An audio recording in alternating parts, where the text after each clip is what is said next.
begin with politics, where earlier in the week, the Department of Justice confirmed that the section of the political class was planning for an interim government in order to truncate the result of the recently concluded general elections.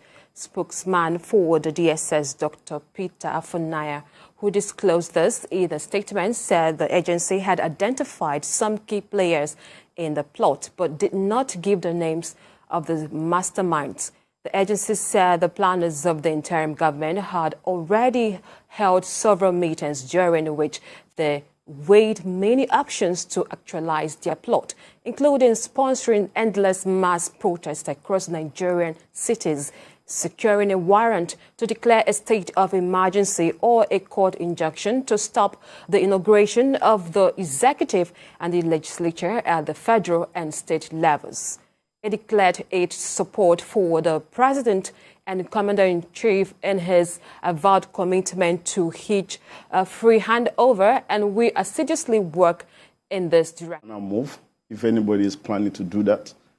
But the DSS, they didn't give more details than the fact that they had intelligence.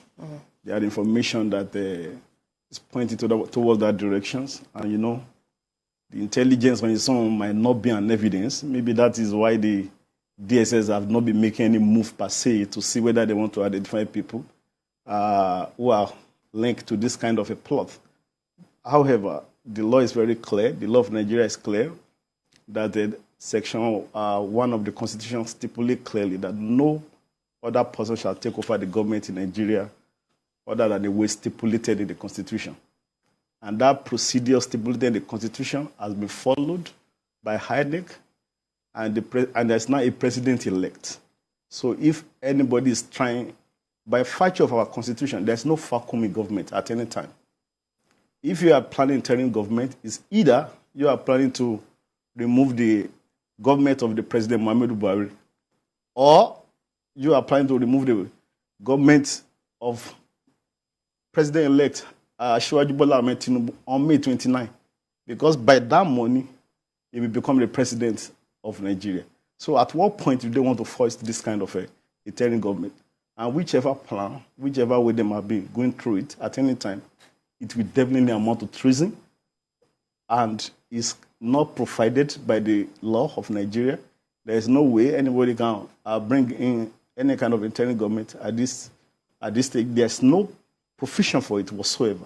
There's no vacuum. Even when the election even if a clear winner is not in March in the first election, the Constitution has provided for a rerun.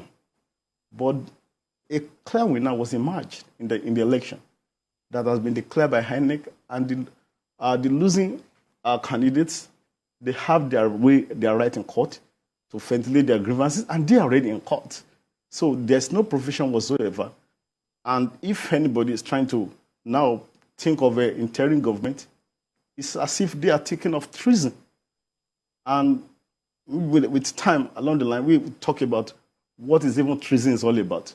Because any plot of interim government is either I want to be treasonable felony or treason on itself, if it's carried out. Those behind this purported plan, it's not really fair enough, especially when we have seen the public reactions that have trailed that statement credited to the DSS.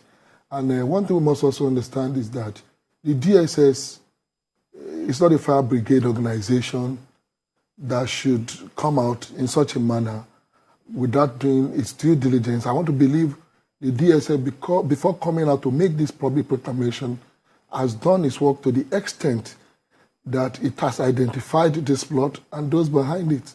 And just like he said, Vice Chancellor said, you see, whatever is out of the constitutionally laid down democratic process of electing leaders in this country today becomes an act of treason.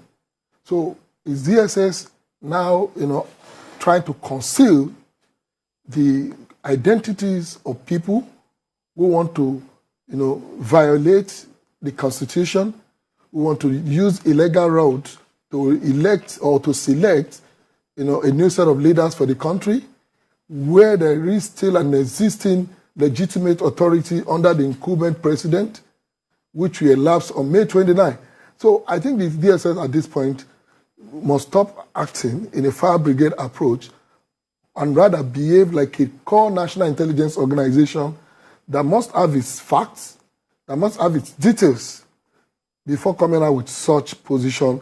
And I think Nigerians are more interested in knowing these people who must be termed as the enemy of democracy if truly there are plans to, institute an illegal and alien, system of government into our democracy.